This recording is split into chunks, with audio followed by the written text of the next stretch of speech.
এটা খুবই নগণ্য। সময়মতো সব যাত্রীকে সৌদি আরবে পৌঁছাতে তদারকির জোরদার করা হয়েছে বলে জানান তিনি।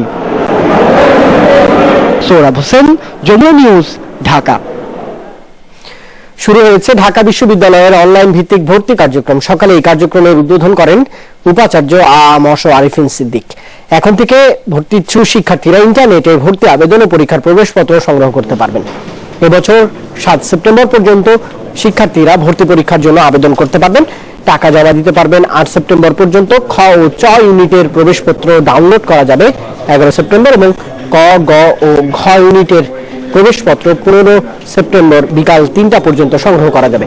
গতবারের তুলনায় এবার আসন সংখ্যা 200 বাড়িয়ে 6800-তে উন্নীত করা হয়েছে।